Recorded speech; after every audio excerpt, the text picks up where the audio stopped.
welcome and thank you for your testimony today. Do you know what frazzle drip is? I'm not aware of the specifics about it. I heard some references about it from my team over the past 24 hours. I just learned about it in the Washington Post this morning. There's an article with this headline, "A Platform for Free Speech That Extremists Routinely Exploit." And in it, the article explains that the recommendation engine for YouTube, which is owned by Google, correct? Yes. Yep. The recommendation engine for YouTube recently suggested videos claiming that politicians, celebrities, and other lead figures were sexually abusing or consuming the remains of children, often in satanic rituals, according to watchdog group Algo Transparency. The claims echo and often cite the discredited Pizzagate conspiracy, which 2 years ago led to a man firing shots into a Northwest Washington, D.C. pizzeria in search of children he believed were being held as sex slaves by Democratic Party leaders. One recent variation on the theory, which began spreading on YouTube this spring, claimed that Democrat Hillary Clinton and her longtime aide Huma Abedin had sexually assaulted a girl and drank her blood, a conspiracy theory its proponents dubbed frazzle drip.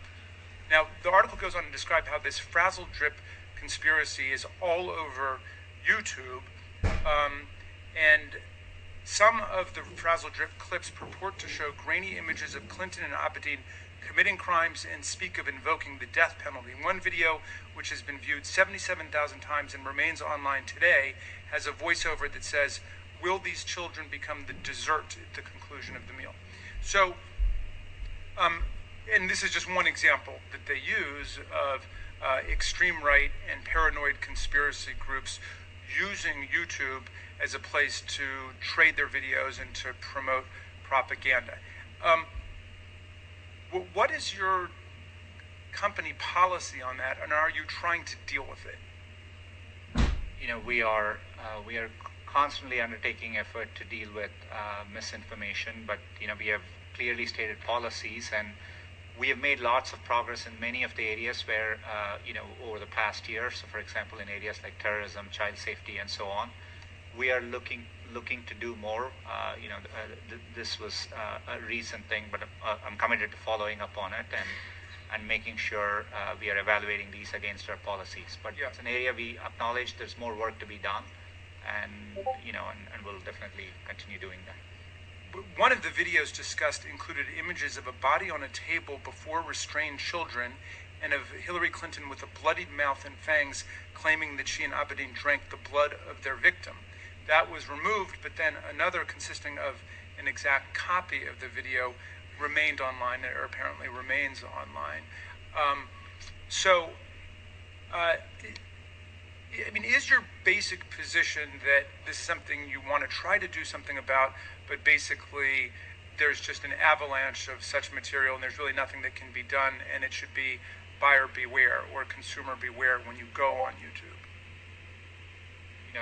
We do grapple with difficult issues. Maybe we have to look at it on a video by video basis, and we have clearly stated policies. So we would need to evaluate whether the specific video, violates any of our policies, and we do strive to do it for the volume of content we do get, and we get around 400 hours of video every minute.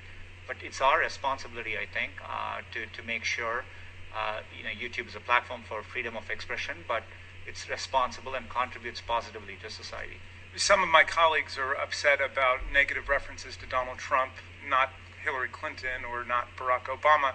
And obviously, one potential strategy today is to try to heckle you into somehow playing favorites with Donald Trump and Republicans. I think that would be a silly and ridiculous takeaway from this. On the other hand, there is material which is a true public danger. You've got a right to have whatever politics you have. I mean, we could subpoena Fox News and bring them in here and beat them up about how 90% of the references on Fox News to Barack Obama or Hillary Clinton are negative, but they've got that right under the First Amendment. You've got a right under the First Amendment to have whatever political views you've got. But I think the point at which it becomes a matter of serious public interest is when your communications vehicle is being used to promote propaganda that leads to violent events, like the guy showing up in the Pizzagate conspiracy case. And so I guess my question is, are you taking that threat seriously? I mean, Gentleman's time is expiring, but you can answer the question. thank you.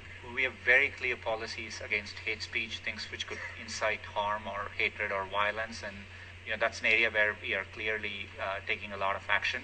But I want to acknowledge there is more work to be done, and with our growth comes more responsibility, and we are committed to doing better as we invest more in this area. Thank you, Mr. Chairman. Thank you. The chair now recognizes the gentlelady.